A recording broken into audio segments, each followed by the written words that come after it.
আসসালামু আলাইকুম দর্শক, নুরস মমের আরও একটি নতুন পর্বে আপনাদেরকে স্বাগতম। আমার আজকের আয়োজনে থাকছে বাচ্চাদের জন্য খুবই পুষ্টিকর, ক্যালোরি বহুল এবং মজাদার, একই সাথে ওজন বৃদ্ধিকারী চারটি সাবুদানার রেসিপি। দর্শক, সাবুদানায় রয়েছে প্রচুর পরিমাণে কার্বোহাইড্রেট, যা বাচ্চাদের দ্রুত ওজন বাড়াতে সহায়তা করে। আর বাচ্চারা যখন একটি খাবার থেকে পর্যাপ্ত পরিমাণে প্রোটিন, ফ্যাট, কার্বোহাইড্রেট, এনার্জি এবং অন্যান্য ভিটামিন মিনারেলস একসাথেই পেয়ে যায়, তখন সেই খাবারটি বাচ্চারা অল্প পরিমাণে খেলেও অধিক পরিমাণে পুষ্টির চাহিদা পূরণ হয়ে যায়, যেমন এই খাবার চারটি। তাই যেসব বাচ্চাদের বয়সের তুলনায় ওজন বাড়ছে না বা অসুস্থ হয়ে ওজন কমে যাচ্ছে, তাদেরকে যদি এইভাবে সাবুদানা রান্না করে খাওয়ান, তাহলে 1 মাসের মধ্যে বাচ্চাদের ওজন বাড়তে শুরু করবে ইনশাআল্লাহ। তাহলে এখানে আর কথা না বাড়িয়ে সরাসরি চলে যাচ্ছি আমার প্রথম রেসিপিতে। তো এই রেসিপিটি তৈরি করার জন্য আমাদের প্রথমেই লাগবে বাচ্চার চাহিদা অনুযায়ী সাবুদানা। আমি এখানে 2 টেবিল চামচ পরিমাণ সাবুদানা খুব ভালোভাবে ধুয়ে দেন পানি দিয়ে আধা ঘন্টার জন্য ভিজিয়ে রেখেছিলাম। আর ভিজিয়ে রাখার ফলে দেখতে পাচ্ছেন সাবুদানাগুলো বেশ অনেকটা ফুলে উঠেছে, এজন্য এগুলো সেদ্ধ হতেও অনেক কম সময় লাগবে। তো যাই হোক, এটাকে একটা সাইডে রেখে দিয়ে অন্য আরেকটি প্লেটে নিয়ে নিচ্ছি অর্ধেকটা পরিমাণ গাজর আর অর্ধেকটা পরিমাণ আপেল। গাজর এবং আপেলের ওপরের স্কিন খুব ভালোভাবে ছিলে ফেলে দিয়ে খুব ভালোভাবে ধুয়ে নিয়েছি। দেন এরকম একটি গ্রেটারের সাহায্যে গাজর এবং আপেলটাকে ভালো মতো গ্রেট করে নিচ্ছি। তো আমি এখানে অর্ধেকটা পরিমাণ গাজর গ্রেট করে নিলাম, এখন আপেল 2 টুকরাও গ্রেট করে নিচ্ছি। আপনারা আপনাদের বাচ্চাদের চাহিদা বুঝে এখানে আপেল এবং গাজরের পরিমাণ কমিয়ে বাড়িয়ে নিতে পারবেন। তো যাই হোক, গ্রেট করা হয়ে গেলে এগুলোকে নিয়ে সরাসরি চলে যাচ্ছি চুলাতে। চুলায় একটি পরিষ্কার প্যান বসিয়ে এর মধ্যে দিচ্ছি 1 চা চামচ পরিমাণ বাটার। আপনারা চাইলে এখানে ঘিও দিতে পারবেন, তবে অবশ্যই এই দুইটার মধ্যে যে কোনো একটা দেওয়ার চেষ্টা করবেন, কারণ ঘি বা বাটার দেওয়ার ফলে খাবারটি থেকে যেমন খুব সুন্দর একটি ফ্লেভার বের হবে, তেমনি এই ঘি এবং বাটার বাচ্চাদের দ্রুত ওজন ও স্মৃতিশক্তি বাড়াতেও সহায়তা করে। তো যাই হোক, বাটার গলে আসলে আমি এর মধ্যে গ্রেট করে রাখা আপেল এবং গাজর দিয়ে দিলাম। এখন চুলার আঁচ একদম লোতে রেখে এগুলোকে বেশ কিছুক্ষণ ভেজে নিচ্ছি। মোটামুটি 1 থেকে 2 মিনিটের মতো ভেজে নিব, যাতে আপেল এবং গাজরটা একটু নরম হয়ে আসে আর খুবই সুন্দর একটি স্মেল বের হয়। তো বেশ কিছুক্ষণ ভেজে নেওয়ার পর যখন আপেল এবং গাজর এইরকম নরম হয়ে আসবে, এই পর্যায়ে আমি দিয়ে দিচ্ছি 1 কাপ পরিমাণ লিকুইড গরুর দুধ। যারা 8 মাস থেকে এই খাবারটি বাচ্চাদেরকে খাওয়াতে চাচ্ছেন, তারা এখানে গরুর দুধের পরিবর্তে নর্মাল পানি ব্যবহার করবেন। এবার একটু নেড়েচেড়ে সবকিছু খুব ভালোভাবে মিশিয়ে নিচ্ছি। তারপর এর মধ্যে দিয়ে দিচ্ছি সামান্য একটু লবণ এবং 1 চা চামচ পরিমাণ দুলাল চন্দ্রের তাল মিশ্রি। 1 বছরের কম বয়সী বাচ্চাদের জন্য এখানে লবণ এবং তাল মিষ্টি কোনোটাই দেওয়া যাবে না। সেক্ষেত্রে খাবারটিকে মিষ্টি করার জন্য 2টা খেজুর হাত দিয়ে ম্যাশ করে এর মধ্যে দিতে পারেন, এতে করে ন্যাচারালি খাবারটা মিষ্টি হয়ে যাবে। তো যাই হোক, আমি আরও দিয়ে দিচ্ছি মুখ ফাটানো একটি এলাচ। এই এলাচটি দেওয়ার ফলে খাবারটি থেকেই খুবই সুন্দর একটি ফ্লেভার বের হবে। আবারও নেড়েচেড়ে প্রতিটি উপাদান মিশিয়ে নিচ্ছি আর দুধটাকে একটু জাল দিয়ে নিচ্ছি। দুধের মধ্যে যখন একটা বলক চলে আসবে, এই পর্যায়ে আগে থেকে ভিজিয়ে রাখা সাবুদানাগুলো দিয়ে দিলাম। এখন আবারও নেড়েচেড়ে প্রতিটি উপাদান খুব ভালোভাবে মিশিয়ে নিচ্ছি। দেন একটু ঘন ঘন নেড়েচেড়ে খাবারটিকে রান্না করে নিতে হবে। দর্শক, একটি শিশুর খাবার চাহিদা কিন্তু খুবই অল্প পরিমাণে থাকে।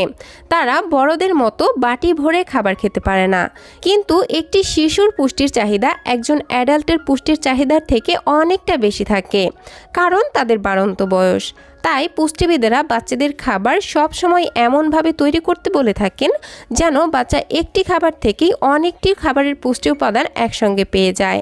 যেমন এই খাবারটি, এই একটি খাবার থেকেই বাচ্চারা কিন্তু অনেকগুলো খাবারের পুষ্টি গুণাগুণ একসঙ্গেই পাবে, যে কারণে বাচ্চারা খাবারটি অল্প পরিমাণে খেলেও অধিক পরিমাণে পুষ্টি পাবে এবং বাচ্চাদের দ্রুত ওজন বাড়াতেও সহায়তা করবে। যেমন এই একটি খাবার থেকে আপনার বাচ্চা সাবুদানা থেকে কার্বোহাইড্রেট, ঘি থেকে ফ্যাট, এছাড়াও গরুর দুধের পুষ্টি এবং গাজর এবং আপেল থেকে অন্যান্য ভিটামিন মিনারেলস একসঙ্গেই পেয়ে যাচ্ছে। এছাড়াও আমি এই খাবারটিতে আরও কিছু পুষ্টিকর উপকরণ অ্যাড করব, যা একটি শিশুর জন্য একটি আদর্শ খাবার এবং সুপারফুড হতে পারে। তো যাই হোক, কথা বলতে বলতে আমার সাবুদানাগুলো খুব ভালো মতো সেদ্ধ হয়ে এসেছে আর গরুর দুধটাও শুকিয়ে ঠিক এইরকম ঘনত্বে চলে এসেছে। এই পর্যায়ে এই খাবারটিকে আমি আরও বেশি পুষ্টিকর এবং ক্যালোরিবহুল করার জন্য অ্যাড করব মিক্সড বাদামের গুঁড়া।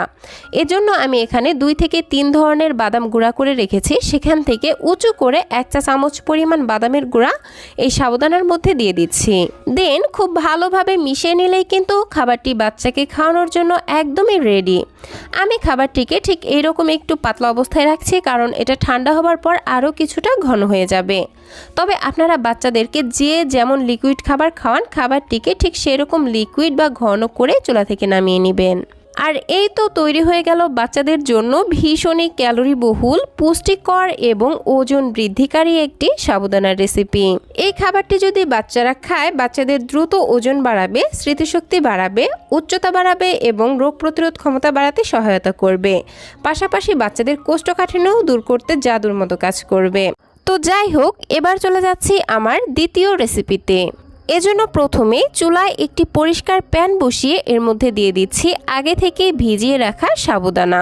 এবার দিয়ে দিচ্ছি 1 কাপ পরিমাণ লিকুইড গরুর দুধ। 1 বছরের কম বয়সী বাচ্চাদের জন্য এখানে গরুর দুধের পরিবর্তে নর্মাল পানি দিয়ে খাবারটি রান্না করবেন। একই সাথে দিচ্ছি 1/2 চা চামচ পরিমাণ ঘি, সামান্য 1 চিমটি লবণ এবং 1 চা চামচ পরিমাণ তালমিশ্রি, এবং আরও দিয়ে দিচ্ছি মুখ ফাটানো একটি এলাচ। এই এলাচটি দেওয়ার ফলে এই সাবুদানা থেকে খুবই সুন্দর একটি ফ্লেভার বের হবে। এখন একটি স্প্যাচুলার সাহায্যে নেড়েচেড়ে সবকিছু মিশিয়ে নিচ্ছি আর চুলার আঁচ মিডিয়ামে রেখে এই সাবুদানাগুলো খুব ভালোভাবে সেদ্ধ হওয়া পর্যন্ত রান্না করে নিচ্ছি। দর্শক, বাচ্চাদেরকে প্রতিদিন একই ধরনের খাবার না দিয়ে চেষ্টা করবেন ভিন্ন ভিন্ন খাবার দিতে। এতে করে বাচ্চাদের মুখের রুচি বাড়াতে সহায়তা করবে এবং বাচ্চাদের খাবারের প্রতি অনীহাও চলে আসবে না। তো যাই হোক, 4 থেকে 5 মিনিট রান্না করে নিয়েছি আর দেখতেই পাচ্ছেন আমার সাবুদানাগুলো ভালো মতোই সেদ্ধ হয়ে গেছে আর গরুর দুধটাও শুকিয়ে ঠিক এরকম অবস্থায় চলে এসেছে। তো সাবুদানাগুলো যখন সেদ্ধ হয়ে এইরকম একদম স্বচ্ছ কাচের মতো হয়ে যাবে, তখনই বুঝবেন যে এগুলো পারফেক্টভাবেই সেদ্ধ হয়েছে। এখন আমি এই সাবুদানাগুলোকে পুষ্টিকর এবং ক্যালোরিবহুল করার জন্য দিচ্ছি একটি মুরগির ডিমের কুসুম। কুসুমটিকে আমি আগে থেকে চামচের সাহায্যে খুব ভালোভাবে ফেটিয়ে নিচ্ছি। এখন অল্প অল্প করে দিয়ে এই সাবুদানার সঙ্গে খুব ভালোভাবে নেড়েচেড়ে মিশিয়ে নিচ্ছি। ডিমের কুসুম দেওয়ার পর ঘন ঘন নেড়েচেড়ে দিতে হবে, তা না হলে কুসুমটা বড় বড় দলা পেকে যাবে। আর আমরা যে আগে থেকেই এলাচটা দিয়েছিলাম, সেটার ফলে কিন্তু ডিমের যে একটা বাজে গন্ধ আছে সেটা সম্পূর্ণভাবেই চলে যাবে। তো যাই হোক, কুসুম দেওয়ার পর আর মোটামুটি 1 থেকে 2 মিনিট রান্না করে নিলেই খাবারটি বাচ্চাকে খাওয়ানোর জন্য একদমই রেডি হয়ে যাবে। আর আমি ঠিক এরকম ঘনত্বে রেখে চুলা থেকে নামিয়ে নিচ্ছি। আর এই তো তৈরি হয়ে গেল বাচ্চাদের জন্য হাই প্রোটিন সমৃদ্ধ এবং ক্যালোরিবহুল একটি সাবুদানার রেসিপি। যেসব বাচ্চারা ডিম এবং দুধ একেবারেই খেতে চায় না, তাদেরকে কিন্তু এই কৌশল অবলম্বন করে ডিম এবং দুধ খাওয়াতে পারেন। একই সাথে ডিম এবং দুধের পুষ্টি পেয়ে যাবে এবং বাচ্চাদের দ্রুত ওজন বাড়াতে সহায়তা করবে। তো যাই হোক, এবার চলে যাচ্ছি আমার তৃতীয় রেসিপিতে। চুলায় একটি প্যান বসিয়ে প্যানের মধ্যে দিয়ে দিচ্ছি 1 কাপ পরিমাণ লিকুইড গরুর দুধ। যারা 1 বছরের কম বয়সী বাচ্চাদের জন্য খাবারটি রান্না করবেন, তারা এখানে গরুর দুধের পরিবর্তে নর্মাল পানি দিয়ে রান্না করবেন। তো যাই হোক, এখন ভিজিয়ে রাখা সাবুদানাগুলোর পানি ঝরিয়ে তারপর সাবুদানাগুলো দুধের মধ্যে দিয়ে দিচ্ছি। একই সাথে গ্রেট করে রাখা গাজরগুলোও দিয়ে দিচ্ছি। এখন সব কিছুকে নেড়েচেড়ে খুব ভালোভাবে মিশিয়ে নিচ্ছি। এবার চুলার আঁচ মিডিয়ামে রেখে অনবরত নেড়েচেড়ে এই সাবুদানা এবং গাজর খুব ভালোভাবে সেদ্ধ হওয়া পর্যন্ত রান্না করে নিতে হবে। দর্শক, সাবুদানায় রয়েছে প্রচুর পরিমাণে কার্বোহাইড্রেট, যা বাচ্চাদের দ্রুত ওজন বাড়াতে সহায়তা করে। কিন্তু বাচ্চাদের শুধুমাত্র ওজন বাড়লেই চলবে না, ওজন বাড়ার পাশাপাশি তাদেরকে দিতে হবে সঠিক পুষ্টি। এজন্য কার্বোহাইড্রেট গ্রুপের যে কোনো খাবার রান্না করার সময়, যেমন সুজি, সাবু, ভাত, এগুলো রান্না করার সময় এমনভাবে রান্না করতে হবে যেন বাচ্চা এই একটি খাবার থেকেই আরও কয়েকটি খাবারের পুষ্টি গুণাগুণ একসঙ্গে পেয়ে যায়। আর তাই আমি এই সাবুদানাটাকে আরও বেশি পুষ্টিকর করার জন্য অ্যাড করেছি গাজর। গাজরও কিন্তু বাচ্চাদের স্বাস্থ্যের জন্য খুবই উপকারী। গাজরে রয়েছে প্রচুর পরিমাণে ফাইবার, যা বাচ্চাদের কোষ্ঠকাঠিন্য দূর করতে সহায়তা করে, হজম ক্ষমতা বৃদ্ধি করে এবং বাচ্চাদের স্কিন সুন্দর রাখতে সহায়তা করে, পাশাপাশি বাচ্চাদের রোগ প্রতিরোধ ক্ষমতাও বাড়ায়। এছাড়াও আমি এই খাবারটিতে আরও অ্যাড করব ডিমের কুসুম, যার কারণে খাবারটি আরও বেশি পুষ্টিকর এবং ক্যালোরিবহুল হয়ে যাবে। তো যাই হোক, কথা বলতে বলতে এইদিকে আমার সাবুদানা এবং গাজর কিন্তু অলমোস্ট সেদ্ধ হয়ে গেছে। আর যখন সাবুদানাগুলো সেদ্ধ হয়ে এরকম স্বচ্ছ হয়ে যাবে, এই পর্যায়ে আমি খাবারটিকে মিষ্টি করার জন্য দিয়ে দিব 1 চা চামচ পরিমাণ দুলাল চন্দ্রের তাল মিশ্রি। আপনারা চাইলে এখানে তাল মিশ্রির পরিবর্তে লাল চিনি অথবা খেজুরের গুঁড়ো ব্যবহার করতে পারেন। আর এই পর্যায়ে একটি কথা অবশ্যই মাথায় রাখতে হবে, 1 বছরের কম বয়সী বাচ্চাদের জন্য খাবারটি রান্না করলে এখানে তাল মিশ্রি দেওয়া যাবে না। সেক্ষেত্রে খাবারটিকে মিষ্টি করার জন্য আপনারা 1টি বা 2টি খেজুর ম্যাশ করে তারপর খাবারটির মধ্যে অ্যাড করতে পারেন। সেক্ষেত্রে খাবারটি ন্যাচারালি মিষ্টি হয়ে যাবে। তো যাই হোক, বেশ কিছুক্ষণ রান্না করার পর যখন মিশ্রিগুলো গলে আসবে আর দুধটাও শুকিয়ে এইরকম ঘনত্বে চলে আসবে, এই পর্যায়ে আমি আগে থেকে যে ডিমের কুসুমটা ফেটিয়ে রেখেছিলাম সেটা অল্প অল্প করে দিয়ে দিচ্ছি। আর এক হাত দিয়ে অনবরত নেড়ে চেড়ে এই সাবুদানার সঙ্গে মিশিয়ে নিচ্ছি। এই পর্যায়ে নেড়ে দেওয়া একদমই বন্ধ করা যাবে না, কারণ এই পর্যায়ে নেড়ে দেওয়া বন্ধ করে দিলে ডিমের কুসুম বড় বড় দলা পেকে যাবে, যেটা ছোট বাচ্চাদের গিলতে সমস্যা হবে। এখন হচ্ছে খাবারটি থেকে ডিমের আষ্টে গন্ধটা দূর করার জন্য দিয়ে দিচ্ছি মুখ ফাটানো 2টি এলাচ। এলাচ দেওয়ার ফলে খাবারটি থেকে যেমন সুন্দর একটি ফ্লেভার বের হবে, তেমনি ডিমের একটা বাজে স্মেল আছে সেটাও কিন্তু সম্পূর্ণভাবেই চলে যাবে। তো যাই হোক, ডিমের কুসুম দেওয়ার পর আর মোটামুটি 1 থেকে 1.5 মিনিট রান্না করে নিলেই আমাদের এই খাবারটি বাচ্চাকে খাওয়ানোর জন্য একদম তৈরি হয়ে যাবে। আমি খাবারটিকে ঠিক এরকম একটু পাতলা থাকতেই চুলা থেকে নামিয়ে নিচ্ছি, কারণ এটা ঠান্ডা হলে আরও একটু ঘন হয়ে যাবে। তবে আপনারা আপনাদের বাচ্চাদেরকে যেমন লিকুইড খাবার খাওয়ান, খাবারটিকে ঠিক সেরকম লিকুইড বা ঘন রেখে চুলা থেকে নামিয়ে নেবেন। আর এই তো তৈরি হয়ে গেল বাচ্চাদের জন্য ভীষণই পুষ্টিকর, ক্যালোরিবহুল এবং মজাদার ডিম এবং সাবুদানার পায়েস। এই একটি খাবার থেকেই বাচ্চা প্রোটিন, কার্বোহাইড্রেট, এনার্জি, পর্যাপ্ত পরিমাণে ক্যালোরি এবং অন্যান্য ভিটামিন মিনারেলস একসঙ্গে পেয়ে যাবে, যে কারণে খাবারটি বাচ্চারা অল্প পরিমাণে খেলেও অধিক পরিমাণে পুষ্টি পেয়ে যাবে এবং বাচ্চাদের দ্রুত ওজন বাড়াতে সহায়তা করবে।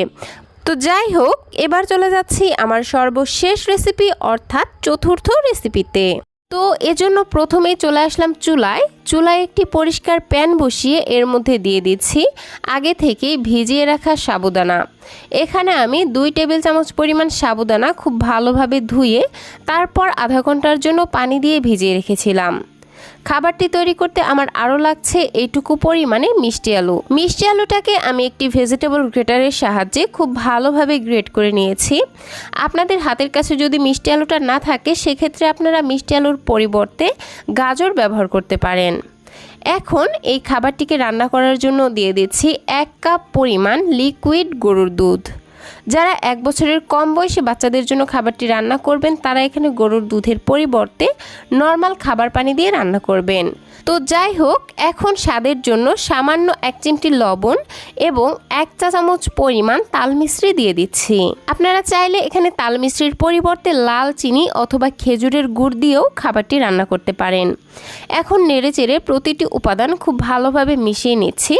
আর চুলার আঁচ মিডিয়াম এবং লোয়ের মাঝামাঝি রেখে খাবারটিকে খুব ভালোভাবে সেদ্ধ হওয়া পর্যন্ত রান্না করে নিচ্ছি।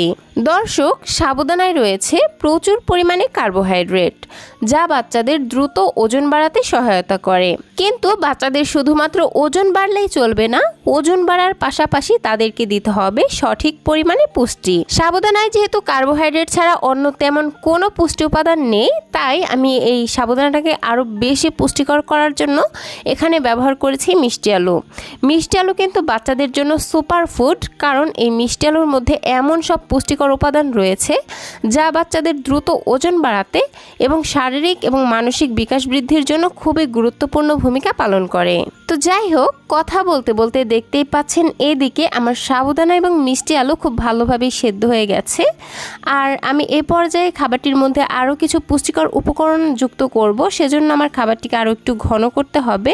তো আপনাদের বাচ্চারা যেমন ঘন বা লিকুইড খাবার খেতে পছন্দ করে, খাবারটিকে ঠিক সেরকম ঘনত্বে করে নেবেন।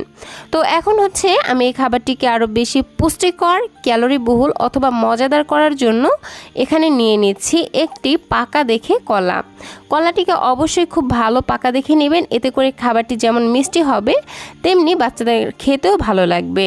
এবার একটি কাঁটা চামচের সাহায্যে কলাটিকে খুব ভালোভাবে ম্যাশ করে নিচ্ছি। তো ম্যাশ করা হয়ে গেলে এটাকে নিয়ে সরাসরি চুলাতে চলে যাচ্ছি। আর যে সাবুদানাটা রান্না করে রেখেছিলাম সেটার মধ্যে এই ম্যাশ করে রাখা কলা দিয়ে দিচ্ছি। একই সাথে আরও দিয়ে দিচ্ছি 1 চা চামচ পরিমাণ চিয়া সিড। এই চিয়া সিডও কিন্তু বাচ্চাদের স্বাস্থ্যের জন্য খুবই উপকারী, তাই 8 মাসের পর থেকেই বাচ্চাদের খাদ্য তালিকায় অল্প অল্প করে চিয়া সিড যুক্ত করতে পারেন। এখন নেড়েচেড়ে প্রতিটি উপাদান খুব ভালোভাবে মিশিয়ে নিচ্ছি। আর এই তো আমার এই খাবারটি বাচ্চাকে খাওয়ানোর জন্য একদমই রেডি। খুবই অল্প সময়ে এবং ঝটপটই তৈরি হয়ে গেল বাচ্চাদের জন্য ভীষণই পুষ্টিকর, ক্যালোরিবহুল এবং মজাদার একটি সকালের নাস্তার রেসিপি। বাচ্চা যদি এই খাবারটি সকালের নাস্তায় 1 বাটি পরিমাণও খায় তবুও তার সারা দিনের প্রায় অধিকাংশ পুষ্টির চাহিদাই পূরণ হয়ে যাবে এই খাবারটি থেকে। পাশাপাশি বাচ্চাদের দ্রুত ওজন বৃদ্ধি করবে, উচ্চতা বাড়াবে, স্মৃতিশক্তি বাড়াবে এবং রোগ প্রতিরোধ ক্ষমতা বাড়াতেও সহায়তা করবে। তো দর্শক, এই ছিল আমার আজকের আয়োজন। ভিডিওটি ভালো লাগলে প্লিজ একটি লাইক দিবেন এবং আমার আজকের রেসিপিগুলো কেমন লাগলো সেটা ছোট্ট একটি কমেন্টের মাধ্যমে জানাতে একদমই ভুলবেন না। আর আজকের রেসিপিগুলোর মধ্যে কোন রেসিপিটা আপনাদের কাছে ভালো লেগেছে সেটাও কমেন্ট করে জানাবেন। বাচ্চাদের জন্য এরকম আরও নিত্য নতুন সহজ এবং পুষ্টিকর খাবারের রেসিপি পেতে প্লিজ আমার চ্যানেলটিকে সাবস্ক্রাইব করে পাশের ঘন্টাটি বাজিয়ে অলে সেট করে রাখবেন পরবর্তী ভিডিওর নোটিফিকেশন সবার আগে পাওয়ার জন্য। আজকের মতো বিদায় নিচ্ছি। সবাই ভালো থাকবেন, সুস্থ থাকবেন। আল্লাহ হাফেজ। আসসালামু আলাইকুম।